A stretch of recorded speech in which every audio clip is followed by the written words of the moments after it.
It was a Saturday in late October when I drove over to my son's place to drop off a box of things my wife had been saving for our grandson. She passed 2 years ago. Ovarian cancer took her fast, and ever since then, I've been slowly going through her closets, trying to figure out what to keep and what to pass on. She had saved a little red raincoat that our grandson had outgrown, a set of picture books she used to read to him, and a ceramic piggy bank shaped like a cow that she thought was hilarious. "It's a cow bank, not a pig bank," she used to say. That's what makes it funny. I wasn't planning to stay long. My son, I'll call him my boy, because that's how I think of him. Even at 34, he lives about 40 minutes from me out in Clover Falls, a small town that used to be farming country before the suburbs swallowed it up. Nice neighborhood, good schools. Exactly the kind of place you move to when you have a kid and you want to feel like things are going to be okay. I pulled into the driveway around 11 in the morning. The leaves were coming down, that perfect golden kind that make you feel like something important is about to happen. I grabbed the box from the trunk and walked up to the front door. My grandson opened it before I even knocked. He's 8 years old and he has his grandmother's eyes. This deep, quiet brown that looks like it's always thinking something over. He threw his arms around my waist the way kids do when they're genuinely happy to see you and haven't learned yet to pretend otherwise. "Grandpa," he said, "Dad's not home." I told him I knew that his dad was at a work thing until the afternoon and I was just dropping something off. His mother, my son's wife, a woman named Jenna, was supposed to be home with him. He stepped back and looked up at me. Something shifted in his face. Not fear exactly. More like the look a person gets when they've been carrying something heavy for a long time and they're not sure if they should set it down yet. "Grandpa," he said, quieter this time, "can I tell you something? I set the box down right there on the porch." "Of course you can." He glanced back into the house. Then he leaned forward and said almost in a whisper, "Mom put something in my hot chocolate at night, before bed. I don't know what it is, but it makes me feel really weird, and then I fall asleep really fast and I don't remember anything until morning." I didn't move for a second. "Weird how?" I asked.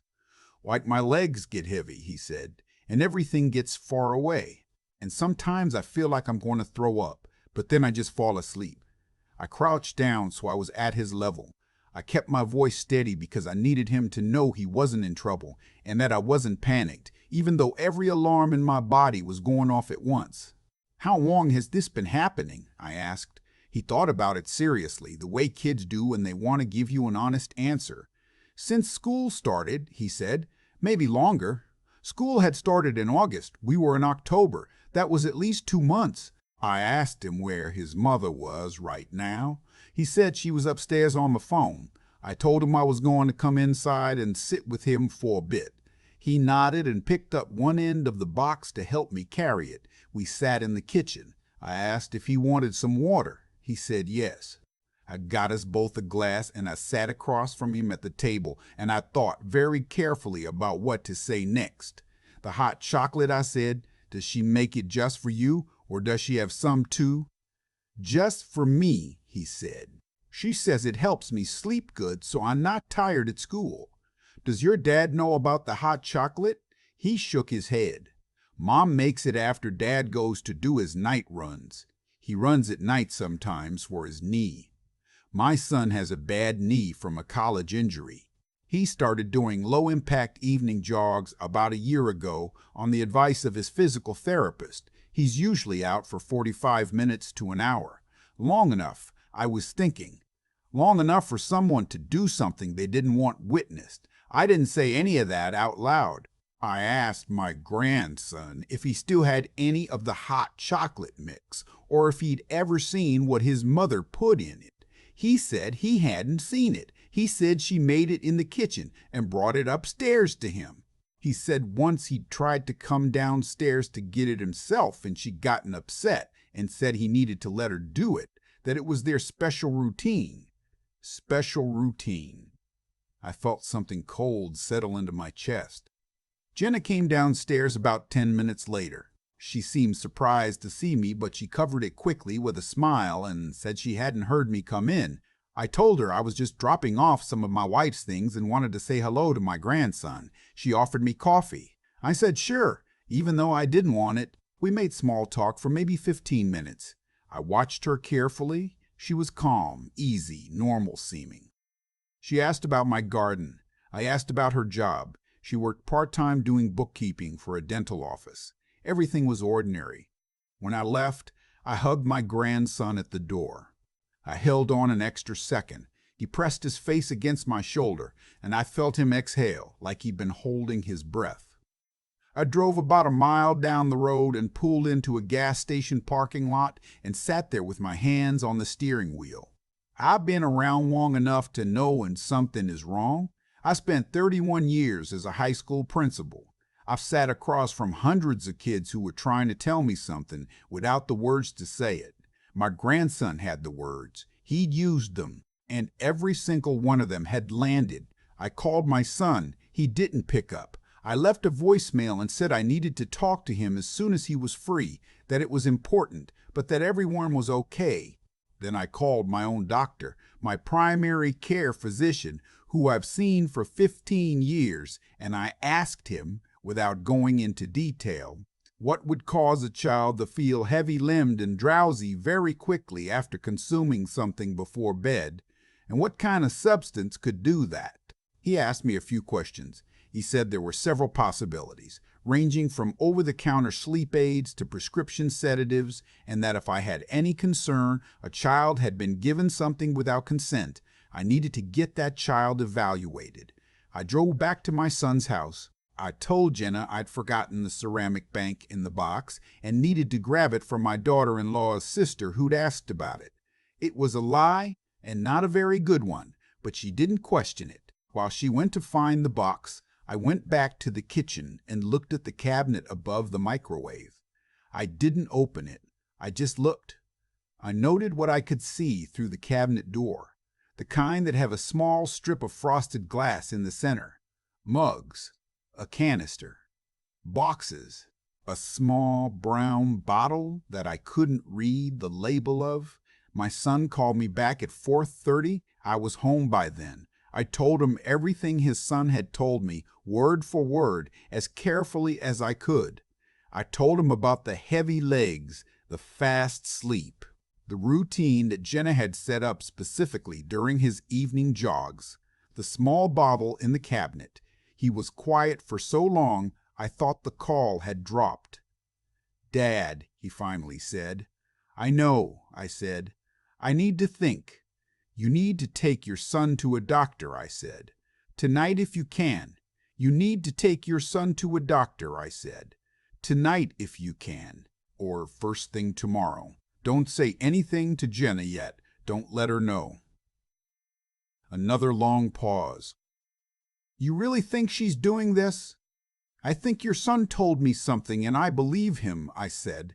"He had no reason to make it up. He wasn't upset or angry. He was just telling me, like he'd been waiting for someone to ask." My son took his boy to urgent care the next morning under the cover of a story about a stomachache that hadn't resolved. He didn't tell Jenna where he was going. He told her he was taking him to get groceries and would swing by the clinic just to be safe. The doctor at the clinic did a standard pediatric panel and flagged something unusual. She referred them to the pediatric unit at Mercy Regional, about 20 minutes away.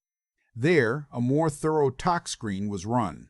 I was in the waiting room when the pediatrician came out. She was a small woman with reading glasses pushed up on her head and the particular kind of stillness that tells you someone has delivered hard news before and has learned how to hold themselves around it. She asked if I was the grandfather. My son had told her I was the one who'd first raised the concern. She sat down across from us.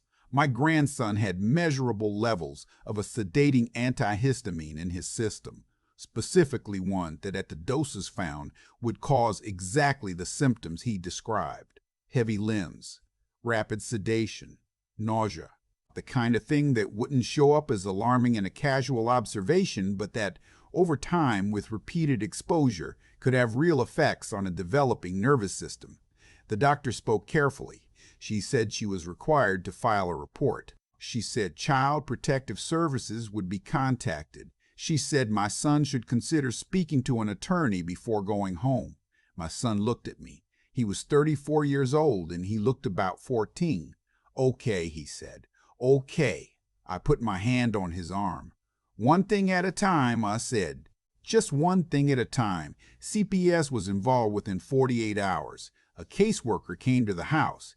Jenna was questioned. At first, she denied everything. Then, when the toxicology report was presented to her attorney, the story began to unravel. What came out over the following weeks was this. Jenna had been seeing someone, a man she'd met through her bookkeeping job, a client, technically, which told you something about her judgment. He lived about 30 miles away. The evenings when my son was on his runs were the evenings she used to call him. Long calls. The kind that needed privacy and quiet, and an 8-year-old who wasn't wandering downstairs asking for water. She'd started with a children's sleep supplement. Then she'd moved to something stronger when the supplement stopped working as fast. She told her attorney she'd done her research online and believed the doses were safe. She said she hadn't thought of it as harmful. She said she was under a lot of stress. I don't have the words to describe what I felt when I heard that. I've tried to find them. I still can't.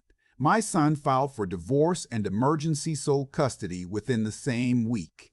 His attorney was a woman who had spent 20 years in family court and had, as she put it, seen this particular situation more times than anyone should have to. She was thorough and direct and did not sugarcoat anything, which I appreciated. The custody hearing was not fast. These things never are. There were evaluations and interviews and a guardian ad litem appointed for my grandson, which meant another adult whose job was specifically to look out for what was best for him. He handled all of it better than the rest of us did, honestly. Kids have a way of compartmentalizing that I don't think adults ever fully manage. He told his guardian ad litem that he was glad people knew now. He said it was like having a rock in your shoe and finally taking it off. That's a quote I'm going to carry with me for the rest of my life. The criminal piece moved separately and more slowly. Jenna was charged with 1 count of child endangerment. Her attorney negotiated a plea. She received 18 months of probation, mandatory parenting classes, and supervised visitation to be reassessed after 1 year. I won't pretend I thought that was enough. I don't think it was. My son didn't think it was. The caseworker, to her credit, didn't mask her expression particularly well when the terms were read out, but the prosecutor explained that securing a more significant sentence would have required proof of intent to harm that was difficult to establish when the defense could argue, and did argue, that the mother genuinely believed the doses were safe. Genuinely believed the doses were safe. I've thought about that phrase more than is probably good for me. What does it mean to genuinely believe something when you're hiding it? When you wait until your husband leaves the house to do it? When you tell your child it's a special routine just between the two of you? Some things I know. Some things I let go of because holding on to them doesn't do anyone any good. My son got full custody. Jenna gets supervised visits on alternating weekends with a family services monitor present. My grandson knows she can come see him. He doesn't ask about it much. What he does ask about, what he asked about for the entire 2 months while everything was being sorted out, was whether he could get a dog. He'd wanted a dog for 2 years. Jenna had always said no. Something about the mess, the cost, the time. My son took him to a rescue shelter in November. They came home with a 3-year-old beagle mix named, my grandson chose this, Captain. Captain is not a calm dog. He's an extremely energetic dog who has destroyed 1 throw pillow and part of a door frame and is, according to my grandson, the best dog who has ever lived. I went over for dinner last month. My grandson and Captain were racing each other around the backyard in the last of the afternoon light. My son was standing at the kitchen window watching them, holding a spatula, with the look on his face of someone who can't quite believe they made it to the other side of something. I stood next to him. We didn't say anything for a while. You know what I keep thinking about? He said eventually. Tell me, he came to you, he said. He didn't come to me. He came to you. I thought about that, about why a child goes to one person and not another, about what it means to be someone a child trusts, about all the years I'd spent in school hallways learning to read the look on a kid's face when they were trying to find the door into saying something hard. He came to the person he thought would listen, I said, and when you found out, you listened too. That's what mattered. My son nodded slowly. Captain came barreling through the back door and slid across the kitchen floor and crashed into my son's legs, and my grandson came running in after him, laughing, out of breath, with leaves in his hair. "Grandpa," he said, grabbing my arm, "did you see how fast he is?" "Did you see?" "I saw," I said. "He's the fastest dog I've ever seen in my life." He beamed at me.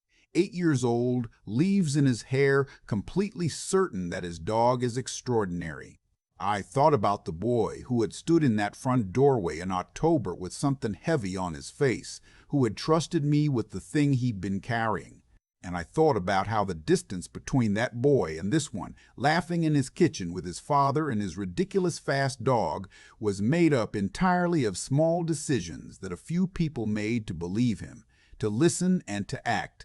I'm 67 years old. I've buried my wife. I've watched my son grow up and build a life and then watch that life crack open and then start to grow back. I've learned more than once that the bravest thing a person can do is tell the truth to someone they're not sure will believe them. My grandson did that on a Saturday morning in October when he grabbed the door before I could knock. I'm grateful every single day that I was the one standing on that porch.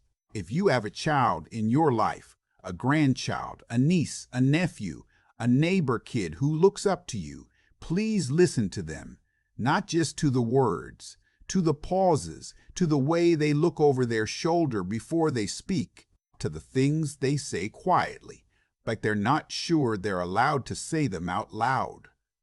They're waiting for someone to hear them. Make sure that someone is you. I've had a long time to sit with everything that happened, and the thing I keep coming back to isn't the courtroom or the toxicology report or even the look on Jenna's face when her attorney read out the terms of the plea.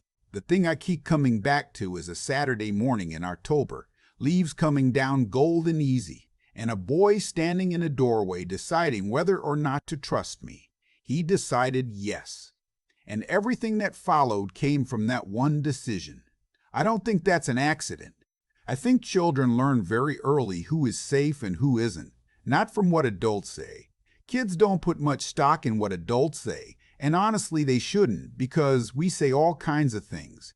They learn from what we do when we think no one's watching, from whether we crouch down to their level or talk over their heads, from whether we ask follow-up questions or move on too fast. My grandson had been watching me for 8 years, quietly taking notes the way kids do, and somewhere in those 8 years he'd made a calculation. This person will stop and listen. I spent 31 years as a principal trying to be that person for other people's children. I don't say that to congratulate myself. I say it because I think the skills I practiced in school hallways, patience, stillness, the willingness to let silence sit without rushing to fill it, were the same skills that mattered on that porch. What we practice in small moments is what we have available in the big ones. That's just how it works. You can't manufacture steadiness in a crisis if you've never practiced being steady when nothing is at stake. Jenna made choices. A chain of them, each one building on the last, each one a little further from what she must have known was right. That's how people get to places they never imagined going. Not in one leap, but in a long series of small ones. And the same principle runs in the other direction. My son, when he found out, didn't hesitate. He drove his boy to that clinic the very next morning. He didn't wait to feel certain. He didn't ask for more proof. He just acted because the alternative of knowing and doing nothing, was not something he could live inside. That kind of moral clarity doesn't come from nowhere. It comes from having been taught somewhere along the line that the people who depend on you are not an inconvenience. They are the whole point. I think about my grandson now, racing captain around the backyard, leaves in his hair, completely unconcerned with everything I've just told you. And I think about what it means to come through something hard and still be fundamentally yourself on the other side. He didn't harden. He didn't withdraw. He told the truth, he was believed, and then he went on living. That kind of resilience isn't toughness in the way we usually mean the word. It's not armor. It's more like roots. He had people around him who held their ground, so he knew the ground was there to stand on. I'm 67. I don't have as many Saturdays in front of me as I have behind me, and I know that now in a way I didn't when I was younger. What I want to do with the ones I have left is be someone worth trusting. That's the whole ambition. Be patient enough, honest enough, present enough, that the people who love you know the door is open before they even have to knock. My grandson figured that out when he was 8. I'm still working on it. But I think that's the point. You don't finish working on it. You just keep showing up.